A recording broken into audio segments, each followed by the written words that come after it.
একদিন নকরানি বস্তার মধ্যে বালি ভরে সেটা নিয়ে গিয়ে একটা গাছের ডালে টাঙিয়ে দেয়। তারপরে সে পাঁচ মারা প্র্যাকটিস করতে থাকে আর বলে, আজকে আমি এত প্র্যাকটিস করব যে পাগল মালিককে কখন ঘুষি মারবো সে নিজেও টের পাবে না। পরের দিন সকালে নকরানি ঘুমিয়ে আছে, ঠিক তখন পাগল মালিক আসে আর জোরে চিৎকার করতে থাকে আর বলে, মহারানী এখনো ওঠোনি, 5টা বেজে গিয়েছে।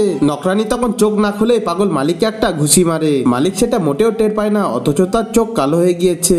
কিছুক্ষণ পর নকরানি চা নিয়ে আসে আর বলে, মালিক তোমার চোখে কি হয়েছে? পাগল মালিক তখন নকরানির কথায় কিছুই বলে না, চুপচাপ চা খায়। ঠিক তখন তার জিভ পুড়ে যায়। মালিক তখন বলে, কামিনে চা একটু ঠান্ডা করে নিয়ে আসতে পারিস না? মন চাইছে এই গরম চা তোর মুখে ঢেলে দেয়। এটা শুনে নকরানি মালিকের আরেকটা চোখে ঘুষি দেয় আর মালিক সেটা মোটেও টের পায় না। তাই কিছুক্ষণ পর পাগল মালিক তার ব্যাগপত্র নিয়ে বাড়ি থেকে বেরিয়ে যাচ্ছে। নকরানি বলে, আরে মালিক এসবগুলো নিয়ে তুমি কোথায় যাচ্ছ? মালিক বলে, মনে হচ্ছে কেউ পাক্কা কালা জাদু করেছে, আমার তো দুটো চোখ কালো করে দিয়েছে, এখন যাতে নাকটা না ফাটায় তাই আমি চলে যাচ্ছি। ছবিটিকে ভালোবেসে লাইক সাবস্ক্রাইব করো।